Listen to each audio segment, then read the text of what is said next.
Hello students, welcome to the series chronicles of triumph. और आज के हमारे victor number 14 Aditya Waghmare. Students, struggle सिर्फ उसी का नहीं होता जिसके फाइनेंशियल कंडीशंस खराब होते हैं। स्ट्रगल उनका भी होता है जिनके फाइनेंशियल कंडीशंस अच्छे होने के बावजूद उनके लाइफ में कुछ ना कुछ उतार चढ़ाव चलते रहते हैं। और इन अप्स एंड डाउन्स के साथ आगे बढ़ने वाला हमारा विक्टर आदित्य वाघमारे। खुद के हेल्थ इश्यूज, फैमिली के हेल्थ इश्यूज, दादाजी की जिम्मेदारी। कभी कभी तो ऐसा होता था कि आदित्य रीडिंग हॉल में रहते थे, दादाजी का फोन आता था और यह बच्चा अपनी पूरी पढ़ाई छोड़कर अपने ग्रैंडफादर का केयर लेने के लिए चला जाता था। End with so much results, Aditya is there with us today. So let's welcome Aditya to the SSA studio and to this series of Chronicles of Triumph. Please welcome Aditya. Hello, ma'am. Good morning. Yes, good morning Aditya. How are you? Great? Fine, great. Okay, he's looking very handsome as usual. लेकिन आदित्य से मुझे complain है कि आदित्य ने अपना वजन नहीं बढ़ाया even after joining RRB PO. अभी वो मैडम अच्छा खाना वगैरह नहीं मिलता वहाँ पे, पर अभी हेल्थ के ऊपर काम करूंगा। Okay, that's great. So now Aditya, मैं चाहूंगी कि आप पूरा प्लेटफॉर्म ले लें, मैं साइड में रहूंगी and I'll be asking you questions. Okay? So now the whole platform is for you, Aditya. My first question to Aditya is, Aditya, can you please tell me something about yourself? Hello, माझं नाव आदित्य दत्तात्रय वाघमारे आहे. मी मूळचा औरंगाबादचा आहे आणि मी सध्याच महाराष्ट्र ग्रामीण बँकेमध्ये as a PO म्हणून job करतोय. सध्याच माझं करंट लोकेशन बीड डिस्ट्रिक्ट आहे आणि मी माझ्या या ॲक्च्युली जॉबमध्ये खूप चांगला सॅटिस्फाईड आहे, कारण की शुभम सर अकॅडमीच्या हेल्पने मी हा एक माझा लाईफमध्ये एक चांगला रिझल्ट आणलेला आहे. Okay, Aditya, can you please tell us something about your family background? माझ्या फॅमिलीमध्ये आम्ही 5 जण आहोत.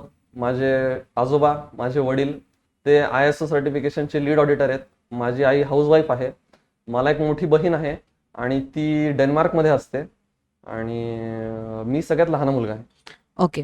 Aditya, can you please tell me something about your educational background? माझं शालेय शिक्षण, माझं स्कूलिंग सगळं सरस्वती भुवन हायस्कूलमधून झालं होतं. मी मराठी मीडियममध्ये शिकलेलो आहे आणि त्याच्यानंतर मी 11th मध्ये कॉमर्स घेतलं होतं. मला CA करायचं होतं, पण अनफॉर्च्युनेटली मी ते नाही करू शकलो सक्सेसफुली.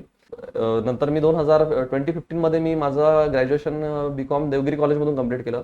तिथूनच मी 17 मधून MCom सुद्धा कंप्लीट केलेलं आहे. त्याच्यानंतर मग मी इकडे बँकिंगकडे आलो होतो. ओके, तो आप बेसिकली एक BCom ग्रेजुएट हैं. BCom graduate. Yes, very good Aditya, because ये कहा जाता है बहुत बार कि मैम इंजीनियर्स के ही रिजल्ट्स क्यों है SSA में. So we have a BCom graduate जिनका RRB PO है and is currently working as an officer there.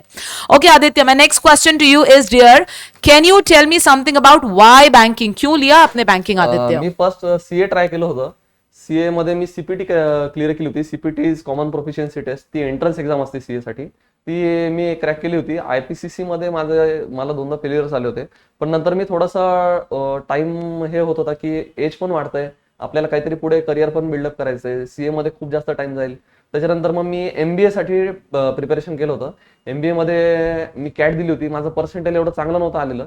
मग त्याच्यानंतर माझा एक मित्र होता संकेत कुलकर्णी आणि आम्ही दोघांनी असं डिसिजन घेतलं होतं की आपण बँकिंग कंटिन्यू करू. तो MBA साठी करत होता आणि मी बँकिंगसाठी प्रिपेअर करत होतो. मग तेव्हा माझं असं डिसिजन झालं की मी बँकिंग करेल. तर मग त्यांनी मला इकडे आणलं होतं की तो म्हटलं होतं की आदित्य आपल्याला शुभम सर अकॅडमी जॉईन करायची. मी नाव तेव्हा पहिल्यांदा ऐकलेलं नव्हतं, पण तो म्हणतोय की नाही खूप चांगलं आहे आणि मला माहिती म्हणे तू माझ्यावरती भरोसा ठेव. आणि मी त्याच्यावरती भरोसा ठेवून डोळे झाकून त्याच्यासोबत मी शुभम सर अकॅडमीमध्ये आलो होतो.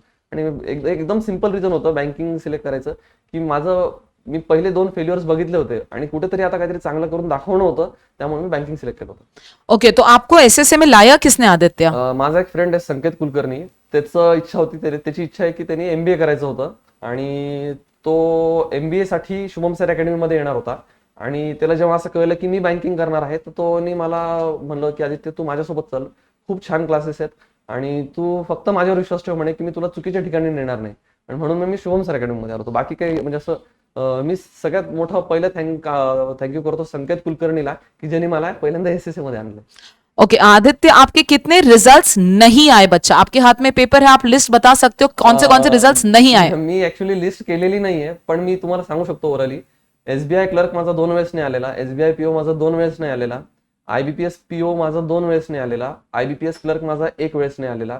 NICL, NIACL आणि RBI इतके माझे रिझल्ट आलेले नाही आहेत. RRB PO आणि RRB क्लर्क एकदा माझा आलेला नाहीये 2019 मध्ये.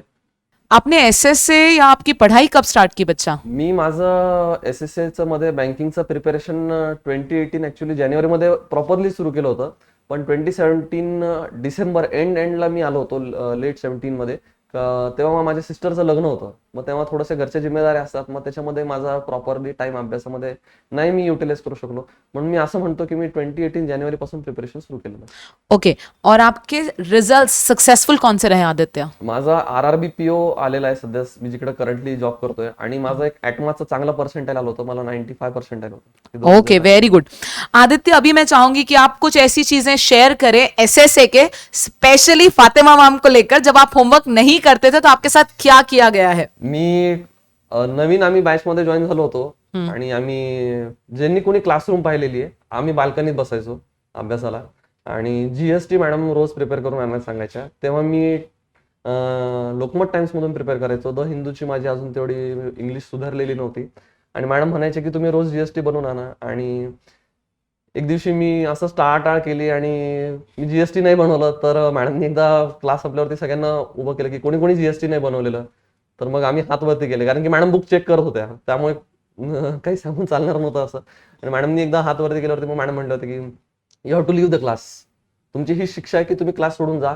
तुम्ही काहीतरी आज मिस करताल, तुम्हाला त्याच्याशिवाय कदर कळणार नाही की काहीतरी तुम्ही मिस केलंय. आणि उद्यापासून तुम्ही रेग्युलरली अभ्यास करताल, रेग्युलरली GST बनवताल. मी तुम्हाला थँक्यू म्हणतो की त्याच्यानंतर मी रोज GST बनवले. माझ्याकडे GST साठी डायरी होती, जी फातिमा मॅडम रोज चेक करायचे. आणि त्याच्यामुळे मला खूप माझ्या इंग्लिशमध्ये इम्प्रुव्हमेंट आलेली आहे. मी ती तुम्हाला पुढे सांगेलच की इंग्लिशमध्ये मी कशी स्वतःमध्ये इम्प्रुव्हमेंट आणली आणि मॅडमनी मला कशी हेल्प केलेली. Okay, why I am telling this students, because बहुत सारे ऑनलाइन बच्चों को जब मैं ब्लॉक करती हूँ असाइनमेंट नहीं करने पर, तो उनका इतना बड़ा लव लेटर आता है, मैम हमको ये प्रॉब्लम है, हमने ये नहीं किया, हमने वो नहीं किया, व्हाट ऑल एक्सक्यूजेस. अच्छा है कि आप ऑनलाइन है. अगर आप ऑफलाइन होते तो मुझे अभी भी याद है, आदित्य वाज जस्ट शेयरिंग कि one of the students called Aditya for guidance. एक बच्ची ने आदित्य को कॉल किया कि मुझे आपका गाइडेंस चाहिए और मैं भी आप ही के बैच की स्टूडेंट हूं, बट आपका सिलेक्शन हुआ, मेरा नहीं हुआ. एंड शी मेंशन्ड दिस. मुझे आज भी वो दिन याद है जब फातिमा मैम ने आपको पूरी क्लास के सामने डांटा था. मैंने कहा है मेरी डांट तुमको यहाँ बहुत कड़वी लगती है, लेकिन उसका फायदा यहाँ है. वो बाद में फ्रूटफुल रिझल्ट ही देगी आपको. आणि मला असं वाटतं की जे मॅडमने आता मला मॅडमकडून जे कळलं की मुलं एक्सक्युजेस देतात, तर आपल्या हातामध्ये दोन गोष्टी असतात, एक तर रिझन्स द्या किंवा रिझल्ट द्या. तर आपण रिझल्ट वरती फोकस करू, रिझन्स देणं आपण अवॉइड करू, मला असं वाटतं. करेक्ट. आदित्य, आप एसएसए के बारे में कुछ और बताना चाहेंगे या आपके स्टडी पैटर्न के बारे में कुछ और बताना चाहेंगे, जीके वगैरह? जीके साठी मला एक सांगा वाटतं की प्रत्येकाची जीकेची स्ट्रॅटेजी वेगळी असते. प्रत्येकाचे लँग्वेज प्रेफरन्सेस वेगळे असतात. कोणी ग्रेडअप यूज करतंय, कोणी ऑलिव्हबोर्ड यूज करतंय, कोणी प्रॅक्टिस मॉक यूज करतंय, कोणी अड्डा 247 यूज करतंय. तर प्रत्येकाची वेगवेगळी स्ट्रॅटेजी असायची. मी पहिले अड्डा 247 यूज करायचो, त्यानंतर मी ग्रेडअप यूज करायचो. मी ग्रुप स्टडी केलेला आहे जीके साठी. आणि माझी एक फ्रेंड आहे अर्चना, तिच्यासोबत मी जीके करायचो RRB POच्या वेळेस. आणि ग्रुप स्टडी बऱ्याच जणांना हेल्पफुल असतो, कुणाला इंडिव्हिज्युअल स्टडी हेल्पफुल असतो. तर ही ज्याची त्याची स्ट्रॅटेजी होती. मी इनिशियली इंडिव्हिज्युअल करायचो, नंतर मी ग्रुप स्टडी करायचो.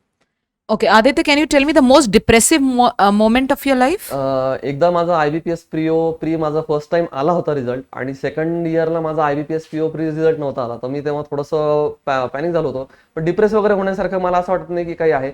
रिझल्ट येतात जातात, आपल्याला पुढे चालत राहायचंय. त्यामुळे मला पण असं वाटतं की डिप्रेस वगैरे हे असं असण्यापेक्षा की मी पुढे आता याच्यातून काय इम्प्रुव्हमेंट करेल, मला हे सगळ्यात जास्त महत्त्वाचं वाटतं. की डिप्रेस वगैरे होण्यापेक्षा मी याच्यातून काय शिकलो आणि मी याला पुढे कसं वर्कआउट करणार आहे आणि मी यातून पुढे कसं जाणार.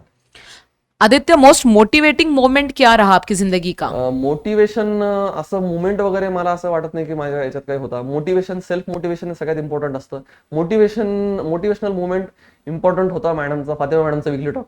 मॅडम जे म्हणले होते की आप कितना टाइम स्पेंड करोगे एक चीज के ऊपर, आणि तुम्ही किती वेळ घालवताय, तर हे मला सगळ्यात जास्त इम्पॉर्टंट मोटिवेशन वाटलं होतं. बाकी मी फातिमा मॅडमचा, शुभम सरांच्या वीकली टॉकला माझं मोटिवेशन समजतो. Okay dear, any suggestions you have for the aspirants?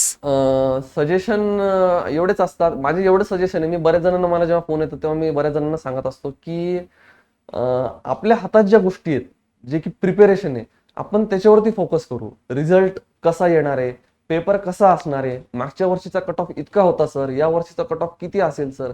ज्या गोष्टी आपल्या हातात नाहीत त्या गोष्टीवरती शक्ती आणि वेळ व्यर्थ नका घालू. तुमच्या हातात काय आहे? आपलं प्रिपरेशन. आपण आपलं 100% देणं आपल्या हातात आहे. आपण त्या गोष्टीवरती काम करायला पाहिजे. एवढंच माझं सजेशन.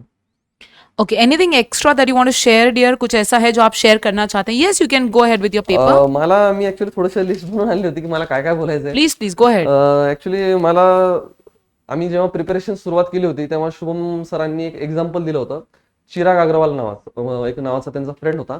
तो महाराष्ट्र सीईटी टॉपर होता. सर तेव्हा प्रिपरेशन करत होते सीईटी साठी.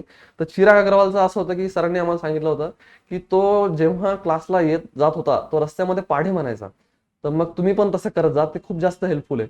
पण मी इनिशियली त्याला थोडंसं अवॉइड केलं होतं. पण त्याच्यानंतर मला जेव्हा महत्व कळलं की आपला क्वांटची स्पीड कमी होतीये तर मी त्याच्यावरती वर्कआउट करायला सुरुवात केली होती. मी जाताना येताना गाडीवरती पाढे म्हणायचो. त्याच्यानंतर मी एक नंबर प्लेटचा गेम खेळायचो. नंबर प्लेटचा गेम असा होता की माझा एक मित्र होता रोहित परदेशी, अजूनही आहे. त्याच्यासोबत मी गाडीवरती येणं जाणं करायचो. तर आम्ही नंबर प्लेटची ऍडिशन, समोरच्या गाडीच्या नंबर प्लेटची ऍडिशन, समोरच्या नंबर प्लेटच्या गाडीचं नंबरचं मल्टिप्लिकेशन, पर्सेंटेज, असे वेगवेगळे आम्ही गेम खेळायचो. आणि प्रिपरेशन सुरू केल्यानंतर 2018 मध्ये माझी SBI क्लर्क प्री निघाली होती. प्रीचा माझा फर्स्ट प्री होती ती. माझा स्कोर 67 होता. माझे अटेम्प्ट 63 होते. मला इंग्लिशमध्ये आय गेस ग्रेस भेटला होता. All credit goes to Fatima madam, त्यांच्यामुळे मी चांगला स्कोर आणू शकलो होतो. आणि मेन्सच्या प्रिपरेशनच्या वेळेस मला जीके विषयी माहिती नव्हतं की जीके असं असं प्रिपेअर करावं लागतं. आणि मेन्सच्या वेळेस माझ्या वडिलांना ऍडमिट करावं लागलं होतं. त्यांचे थोडेसे हेल्थ इश्यू झाले होते आणि म्हणजे 1 आठवड्यासाठी ऍडमिट केलं होतं. ते लगेच बरे झाले होते. पण मला हॉस्पिटलमध्ये थोडासा टाइम द्यावा लागला होता. माझ्या घरच्यांनी मला खूप सपोर्ट केला त्या वेळात की तू हॉस्पिटलला नको येत जाऊ, तू घरी अभ्यास कर, तुझा पेपर आहे. पण आपलं मन लागत नाही, आपलं इमोशन्स अटॅच असतात. त्यामुळे मी हॉस्पिटलला सारखं जाऊन येऊन करायचो. तर त्यामुळे मध्ये माझा थोडासा टाइम हे झाला होता. मी प्रॉपर युटिलाइज नाही करू शकलो टाइम. तर मला एक गोष्ट ही सांगा वाटते. Second thing, SBI clerk pre नंतर माझा IBPS PO प्री पर्यंत कोणताही रिझल्ट नव्हता आलेला. तर IBPS PO प्रीच्या वेळेस ते तुम्हाला सांगतोच पुढे. पण मी मधल्या वेळामध्ये मी काय केलं, तर मधल्या वेळामध्ये मी RRB PO, RRB क्लर्क एक वेळेस माझा रिझल्ट गेला होता. तेव्हा NISCL आली होती, तो एक माझा रिझल्ट गेला होता. पण त्याच्यामध्ये मी प्रिपरेशन नव्हतं सोडलेलं. मी तेव्हा माझ्या वोकॅबवरती काम केलं होतं. आणि मीन टाइम मध्ये असं झालं होतं की माझा एकदा इंग्लिशच्या स्कोरमध्ये सॅच्युरेशन आलं होतं की चांगला स्कोर येत होता माझा, 20-21 पर्यंत माझा प्रीला तेव्हा येत होता. तर मी तो असा कमी होतो 17-18 वरती आला. तर मी एकदा मॅडमला विचारलं, मॅडम हे असं का बरं होतंय की माझा चांगला स्कोर येत होता, आता माझा स्कोर एकदम असा कमी यायला लागलाय. तर मॅडमनी मला एक त्यांच्यासमोर मॉक टेस्ट द्यायला लावली होती. आणि मॉक टेस्ट नंतर मॅडमनी मला असं सजेशन दिलं होतं की तुझ्या रिडिंग वरती आणि तुझ्या वोकॅब्लरीवरती तुला काम करावं लागेल आदित्य, तुझे हे मला जरा वीक पॉईंट वाटतंय. त्याच्यानंतर मी रिडिंग वरती तेव्हा 1 GST करत असेल तर मी त्याचे 2 केले होते, 2 करत असेल तर तेव्हा 3 केले होते. मी GSTची संख्या वाढवली होती. वोकॅब्लरी इम्प्रूव्ह करण्यासाठी द हिंदू मधले वर्ड्स घ्यायचो. मॅडमला रोज GST दाखवायचो, त्याच्यामध्ये अवघड काढलेले वर्ड्स दाखवायचो मॅडमला. मग मॅडम मला त्याच्यामध्ये सजेशन द्यायच्या, आदित्य हा रेग्युलर यूज मधला वर्ड आहे, तरी तुला तो डिफिकल्ट कसं काय चाललाय. तर मॅडमनी माझ्या त्याच्यामध्ये तेव्हा खूप हेल्प केली होती. मी मॉक टेस्ट भरपूर दिल्या होत्या. आपल्या क्लासच्या डिफिकल्टी सॉल्व्हिंगसाठी प्रियंका मॅडम आहेत, त्यांच्याकडून मी प्रत्येक मॉक टेस्टचं अनालिसिस करून घ्यायचो. ही गोष्ट मला खूप इम्पॉर्टंट वाटते की मॉक टेस्टचं अनालिसिस मला एक इम्पॉर्टंट पॉईंट वाटतो की जो माझ्या रिझल्ट येण्यासाठी हेल्पफुल राहिलेला आहे. त्याच्यानंतर मी IBPS PO प्री दिला होता, ज्याचा माझा अटेम्प्ट 63 होता आणि माझा स्कोर आय गेस 57 आला होता. मला एवढं आठवत नाही आता व्यवस्थित, पण 57 स्कोर आला होता. आणि IBPS PO मेन्स मध्ये माझ्याकडून थोडंसं प्रिपरेशन मध्ये कुठेतरी मी कमी पडलो असेल, माझा तो रिझल्ट नाही आला. आणि IBPS PO मेन्स नंतर मला असं आठवतं मॅडम की तुम्हाला जर लक्षात असेल, एक second, Yes, yes, tell me.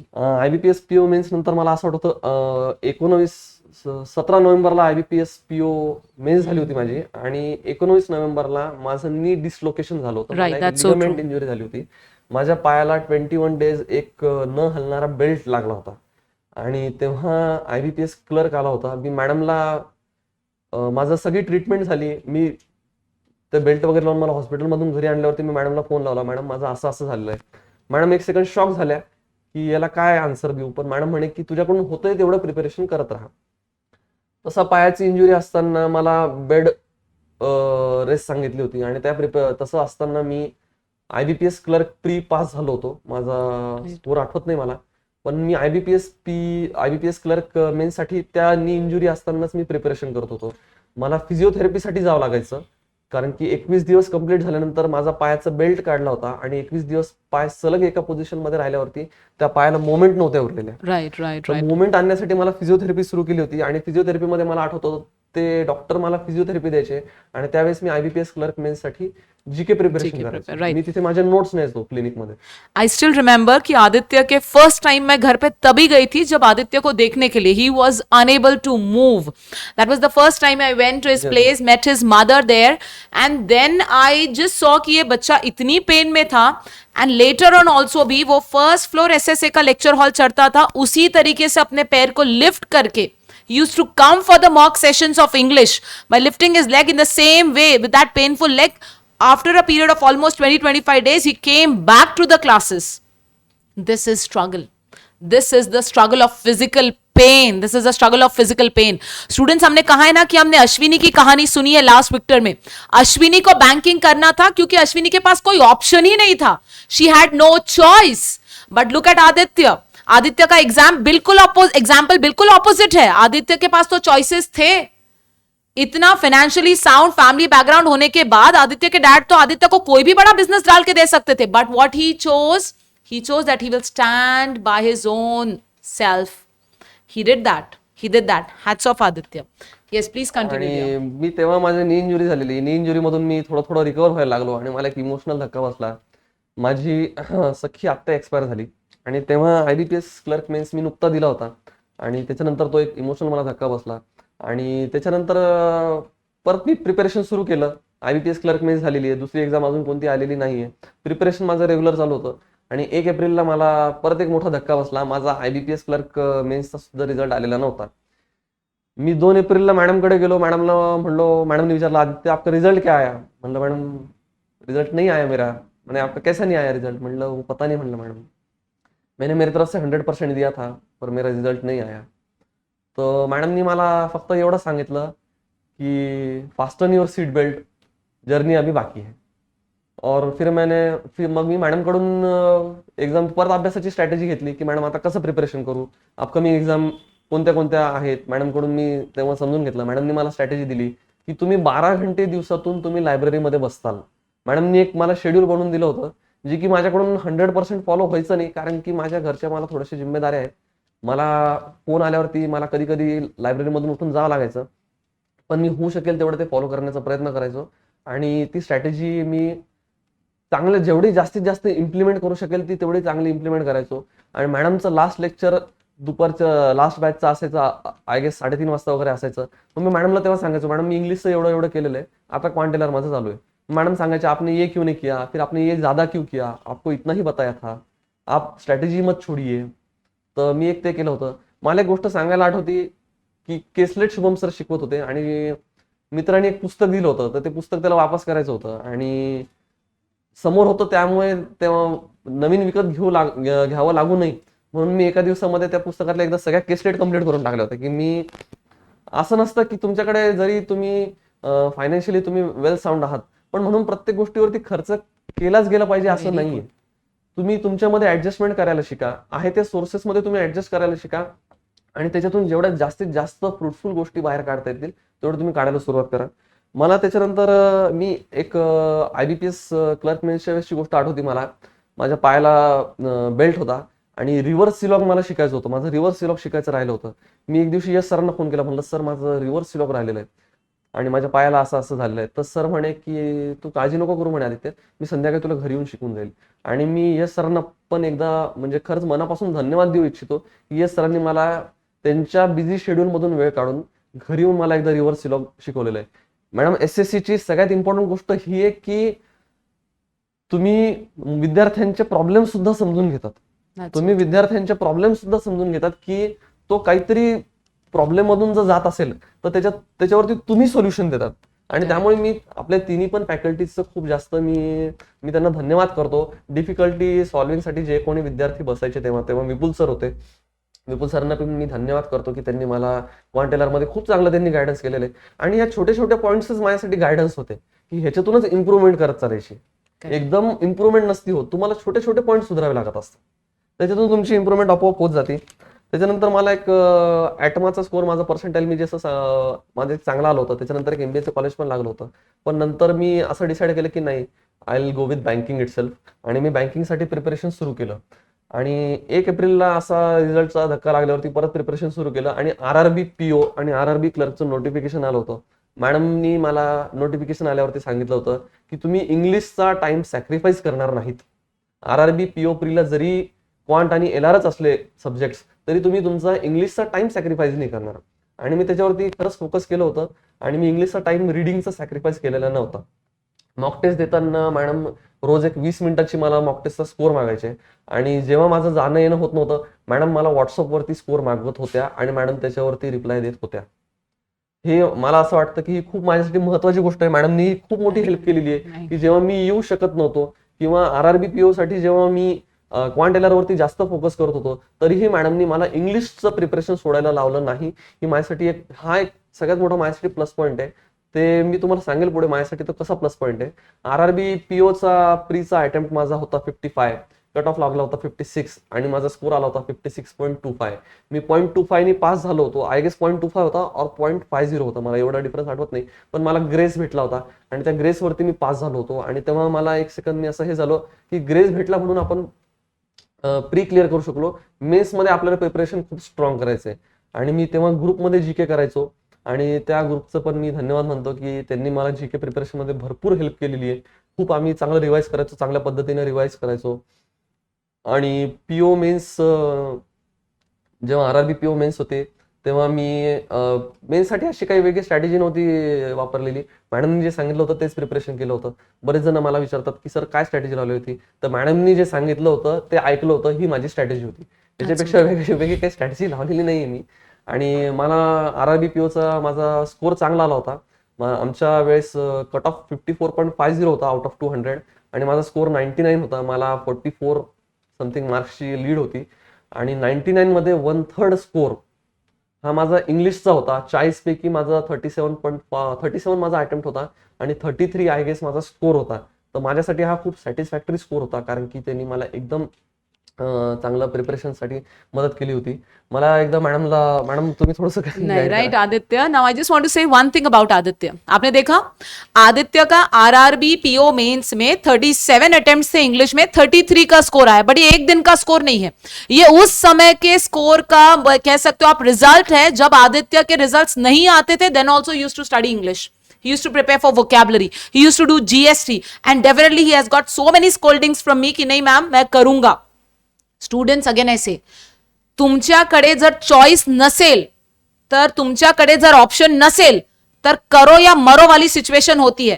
तो डिसीजन लेना आसान है.